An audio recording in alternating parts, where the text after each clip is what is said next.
So Sadhguru, one more question and then we'll open the floor to the audience. So the next question was originally about vegetarianism, but I think we can relate it to global movements like Save Soil or global warming, climate change. So the question essentially was, in the modern discourse around vegetarianism, let's say, the way the primary focus is on showing you the health benefits of becoming vegetarian or becoming vegan.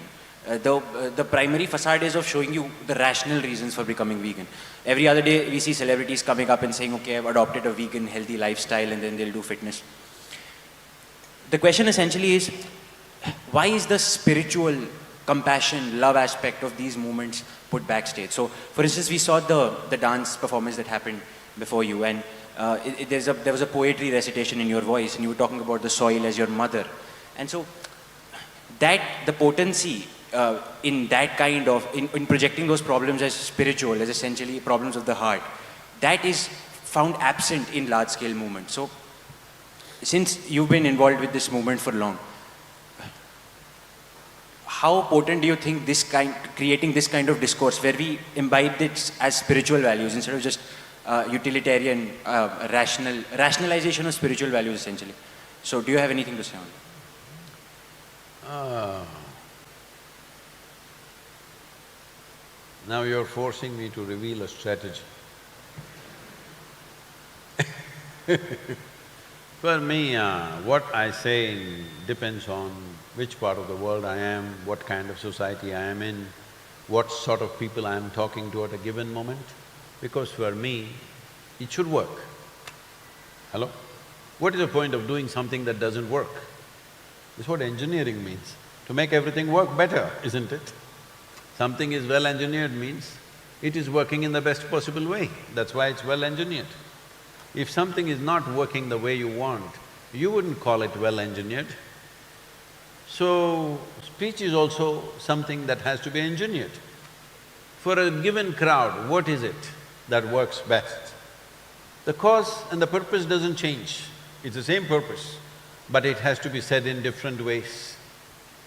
So it depends which part of the world I am, who am I talking to in that given space, accordingly it has to be said. But the point that you were saying is very important and interesting, but at the same time, largely the world is not… large parts of the world is not ready for that point. They're still thinking, what is healthy for me, how can I get the best out of this, best out of that, they're in that condition. So for them you're talking that language. If you find more sensitive people, you definitely always talk about the other aspect. Right now, even ecologically, there are significant benefits of eating more sensibly. More than anything, as a human being, the simple thing that we have to look at is food is fuel, all right, for this body. You don't have to make a philosophy out of it, you don't have to make a religion out of it, you don't have to make something fanatical about it. Because a lot of so-called vegetarians, the new vegetarians, in this country, 60% plus people are anyway vegetarian, even the non-vegetarian people eat 2 pieces of meat once a week. Okay, they're not really meat-eating people, they're not eating a slab of meat every day. I'm saying, along with their rice and so many other things, one little piece of meat they may be eating, it may be taking care of some protein, nutritional requirement for them, that's not a big issue for me. It is just that meat eating means in Western countries, they eat a whole meal of meat, all right? 2-pounder, that is nearly a kilogram of meat, just like that, not fully cooked. That's what a steak is, all right? It is barely cooked, people like it rare, that means it'll be oozing blood and it's full slab of meat. Very few Indians can ever eat anything like that, they cannot. For them it has to be mixed with so many masalas and meat should taste like brinjal they have to make it like that. So, this is not really a meat-eating country, there is not much to say about it. Slowly it is increasing because the nutritional value in the vegetarian meals is going down significantly because of soil nutrients going down. When you eat a vegetarian meal, in India, we have sufficient variety to make vegetarian meals complete for a human being. But in the Western countries, it's hard to do that because their idea of vegetarian is eating lettuce, carrot and this and that. That won't give you everything that you need. You need legumes, you need lentils, you need various kind of pulses and various types of cereals other than rice and wheat. All this is needed to make vegetarian diet a complete process, for which temperate climates don't usually have that variety. Now they have because you can transport food from anywhere to anywhere, but in the past they did not have. Mostly in Europe and America, till about 30 years ago, vegetarian means fried potato or mashed potato. There's really no other vegetable. That's how it was. Vegetarian meal means largely potato. Otherwise, meat and potato was the way it went. It's only now all these things are available in superstores and everything. So they are going vegetarian now and they're very excited about it. It's nice that they're getting excited about it because that excitement has many ecological benefits for the world and other creatures. It is definitely for whatever purpose, see, it doesn't matter for what purpose I did not cut your throat, it doesn't matter. I didn't cut your throat, that matters to you, isn't it? Hello? Whether I did it out of my spiritual well-being or I didn't see you, it doesn't matter. I didn't cut your throat, that matters to you as a life. So for all those lives, it doesn't matter for what reason these people did not cut them up, because on a daily basis, about 200 million animals are being slaughtered per day. So for whatever reason, if you did not eat today is Mahatma Gandhi's Jayanti, you did not eat, all the animals are saying, woof, Mahatma Gandhi, Zindabad. Today is Mahavir Jayanti, so you did not cut. Everybody is saying Mahavir Zindabad. Not one or two, 200 million creatures. So for an animal, for a life, it doesn't matter for what intentions you did. For you, it makes a difference. Whether out of your own self-interest, what is healthy, you did not do it, or out of your love and compassion, you did not do it, makes a difference for you. But for the animal, you didn't cut it, that's all that matters. For what reason you did not, it doesn't matter. So this is definitely a more sensitive way of doing things, but is the world ready for such sensitivity? There are question marks.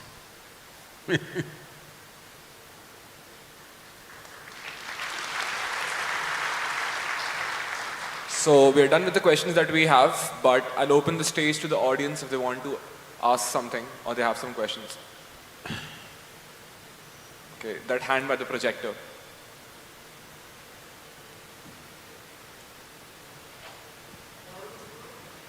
Microphone, microphone.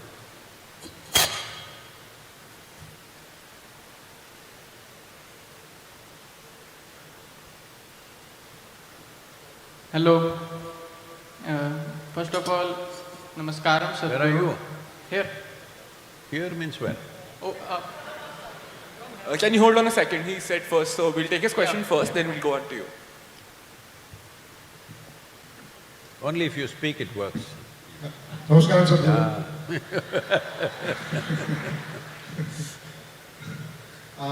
Sadhguru, this is on more on the spiritual side.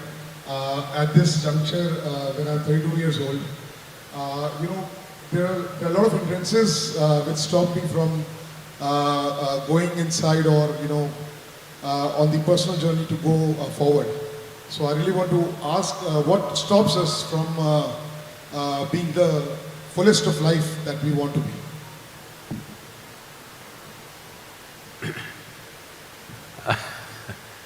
As I said earlier, it's an evolutionary issue.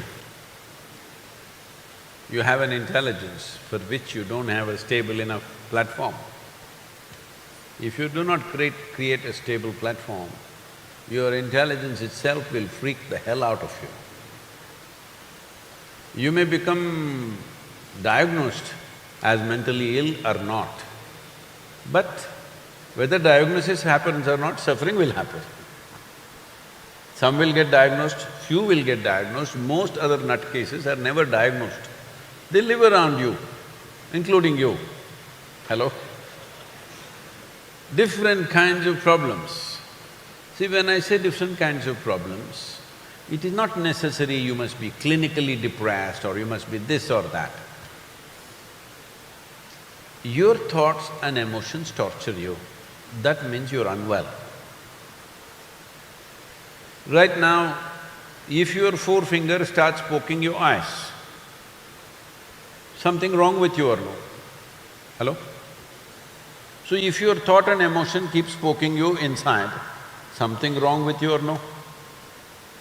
Your only consolation is, but everybody is like this only, all my friends are like this only. Well, that's how it is in an asylum. Only the doctor is crazy, everybody is okay. Yes or no? Everybody is like that only, it doesn't make it anything better because human suffering is human suffering. All of us are suffering, doesn't make it any better, isn't it? I'm asking you a simple basic question. If you know how to use your hands, obviously you will not poke your eyeballs out, isn't it? Hello? There's some crude example I'm giving you because life has given you so many examples and you missed it. If your hands are in reasonable control, even if they can't do some super sensitive activity, at least if they're not gorging your eyeballs out, we can say you're all right. Now if your thought and emotion is daily torturing you from inside for one reason or the other, doesn't matter what is the reason. No, Sadhguru, this problem, that problem, there's no problem. There are only situations in life. You don't know how to handle it, so it becomes a problem. Hello? That's all it is. So, if your thought and emotion is taking the life out of you on a daily basis, is there something seriously wrong with you? And maybe with everybody around you, let's say, there's a consolation. So you must fix that first. Before you fix anything, you must fix that your own fingers don't pull out your eyeballs. You must fix that first or no? Hello? Your own thought and emotion does not torture you. If somebody tries to torture us, then we will see how to deal with that. Somebody else is harmful to me, there are many ways to handle it. I am harmful to myself, how the hell to handle this if I don't fix it? So, if you think you have to go inside, I don't know whatever that means, you want to go into the stomach or heart or where do you want to go? It's okay. No, because in our mythology, so many, mystics and others got into somebody's belly and expanded there, you heard of all Shukracharyas and all that stuff. So we don't know where you want to go. But one important thing you need to understand is all your faculties of your hands, your feet, your eyeballs, your ears, your thought, your emotion, your memory, your imagination must work for you. Hello? Must work for your well-being. If that is not happening, then you must stop every damn thing that you're doing before you cause too much damage to yourself and the rest of the world. Come to the yoga center, we'll straighten you out.